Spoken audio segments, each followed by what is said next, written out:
2 hari ke belakang menetapkan 2 orang tersangka sebagai berikut, yaitu HG selaku anggota Komisi 11 DPR RI periode 2019-2024. Kedua, ST selaku anggota Komisi 11 DPR RI periode 2019-2024. Kami akan menyampaikan terkait dengan penetapan tersangka dugaan tindak pidana korupsi penerimaan gratifikasi dan tindak pidana pencucian uang terkait dengan pengelolaan dana bantuan sosial Bank Indonesia atau BI dan Otoritas Jasa Keuangan.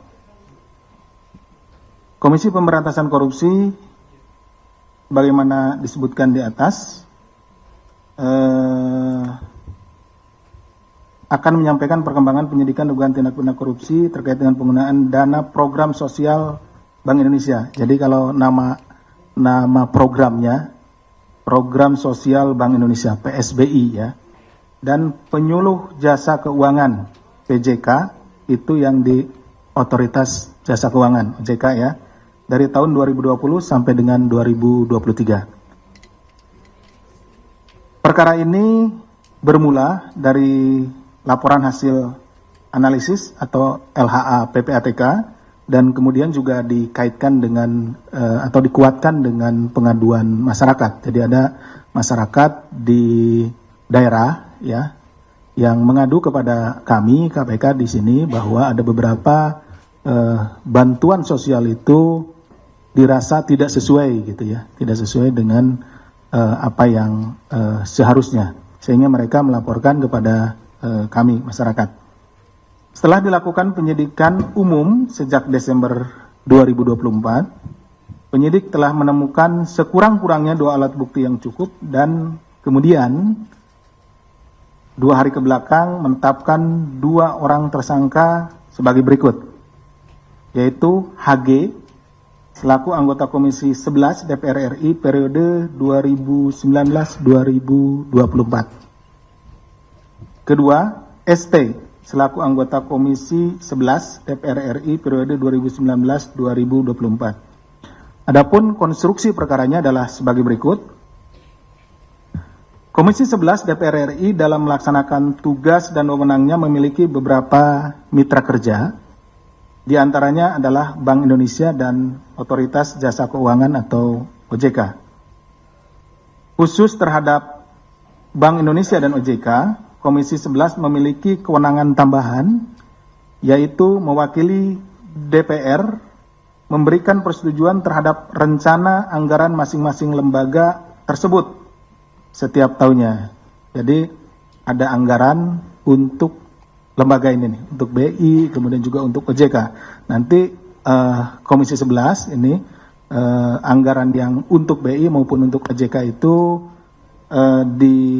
dirapatkan gitu ya, seperti itu, kemudian dievaluasi dan lain-lain, kemudian disetujui gitu ya oleh Komisi 11. Sebelum memberikan persetujuan dimaksud, Komisi 11 DPR RI terlebih dahulu membentuk panitia kerja. Tadi kan ada panjanya seperti itu, yang di dalamnya termasuk Saudara HG dan Saudara ST untuk membahas pendapatan dan pengeluaran rencana anggaran yang diajukan oleh BI dan OJK. Jadi dengan adanya panja tersebut, kemudian anggaran yang diajukan oleh BI maupun OJK dibahas dalam satu rapat, kemudian dilihat bagaimana rencana pengeluarannya, kemudian rencana pendapatannya, seperti itu. Setelah rapat kerja Komisi 11 DPR RI bersama pimpinan BI dan OJK pada bulan November di setiap tahunnya, ya, November di setiap tahunnya. Jadi dalam hal ini tahun 2020, 2021, dan 2022 Panja melaksanakan rapat tertutup. Jadi yang ada hanya BI OJK kemudian dengan Panja. Bahwa dalam rapat terdapat kesepakatan antara lain. 1. BI dan OJK memberikan dana program sosial kepada masing-masing anggota Komisi 11 DPR RI. Ini sejalan dengan apa yang disampaikan oleh Saudara S. Saya membacanya juga waktu itu di media yang rekan-rekan sekalian tulis. Pada saat Saudara S ini selesai diminta keterangan, menyampaikan bahwa seluruh anggota Komisi 11 menerima dana bantuan. Nih Saudara S bilang begitu ya. Saya hanya mengutip dari yang Saudara S sampaikan. Saya ulangi, BI dan OJK memberikan dana program sosial kepada masing-masing anggota Komisi 11 DPR RI dengan alokasi kuota, yaitu dari BI sekitar 10 kegiatan per tahun dan OJK sekitar 18 sampai 24 kegiatan per tahun. 2. Dana program sosial diberikan kepada anggota Komisi 11 DPR RI melalui yayasan yang dikelola oleh anggota DPR Komisi 11.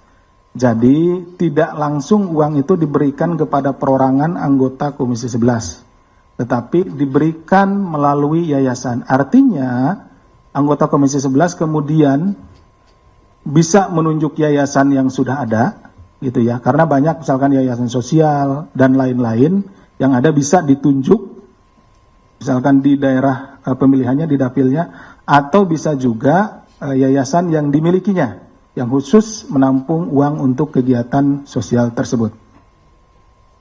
Teknis pelaksanaan penyaluran dana bantuan sosial dibahas lebih lanjut oleh tenaga ahli. Jadi masing-masing anggota DPR RI ini, Komisi 11, memiliki tenaga ahli. Nanti teknisnya, tenaga ahli inilah yang akan mengaturnya atau membahasnya gitu ya. Dari masing-masing anggota DPR Komisi 11 dan pelaksanaan dari BI dan OJK dalam rapat lanjutan. Jadi ada rapat lanjutan kemudian untuk membahas penyaluran dari bantuan sosial ini. Dalam rapat lanjutan dilakukan pembahasan diantaranya jumlah yayasan, yayasannya berapa yang nanti diajukan begitu, kemudian teknis pengajuan proposalnya seperti apa, teknis pencairan uangnya seperti apa, jumlah dokumen atau laporan pertanggungjawaban LPJ-nya. Jadi kegiatan ini setelah uangnya diberikan melalui yayasan tentunya nanti akan diimplementasikan sesuai dengan peruntukannya. Seandainya dana bantuan sosial ini untuk rutilahu, ya harus dibuat rutilahu seperti itu. Nah, kemudian diminta pertanggungjawabannya atau LPJ-nya. Kemudian alokasi dana yang diperoleh dari setiap anggota DPR RI Komisi 11 per tahunnya. Setelah selesai rapat panja pada sekitar bulan November atau Desember, anggota Komisi 11 DPR RI kembali melaksanakan rapat kerja Komisi 11 terkait persetujuan atas rencana anggaran tahunan BI dan OJK. Untuk menindaklanjuti pembahasan teknis tersebut, HG kemudian menugaskan tenaga ahli, sementara ST menugaskan seorang kepercayaannya. Nah, kalau tadi ada yang ditugaskannya tenaga ahlinya, yang ST itu kepercayaannya. Untuk membuat dan mengajukan proposal permohonan bantuan dana sosial kepada BI dan OJK melalui 4 yayasan yang dikelola oleh Rumah Aspirasi HG dan 8 yayasan yang dikelola oleh Rumah Aspirasi ST. Jadi ini beda-beda.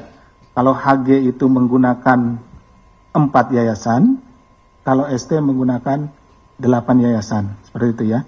Selain kepada BI dan OJK, tersangka HG dan ST juga diduga mengajukan proposal permohonan bantuan dana sosial kepada mitra kerja Komisi 11 DPR lainnya melalui yayasan-yayasan yang dikelolanya.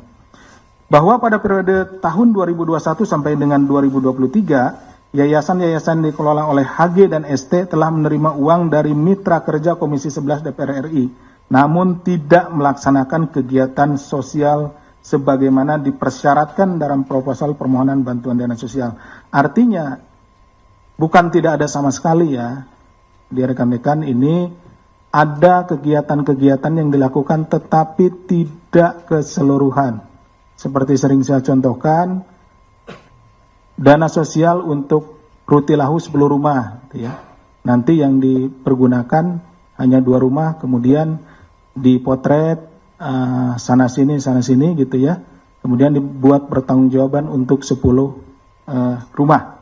Sehingga kelihatan di pertanggungjawabannya 10 rumah, padahal yang dibuat hanya 2 rumah. Jadi dana yang untuk 8 rumahnya lagi itu yang digunakan untuk kepentingan pribadinya. HG menerima total 15,86 miliar dengan rincian sebagai berikut.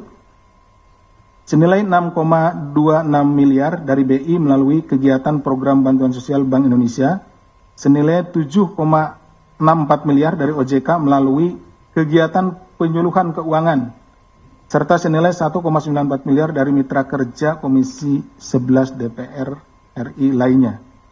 Bahwa selanjutnya HG diduga melakukan dugaan tindak pidana pencucian uang dengan memindahkan seluruh uang yang diterima melalui yayasan yang dikelolanya ke rekening pribadi melalui metode transfer, di mana HG kemudian meminta anak buahnya untuk membuka rekening baru yang akan digunakan menampung dana pencairan tersebut melalui metode store tunai.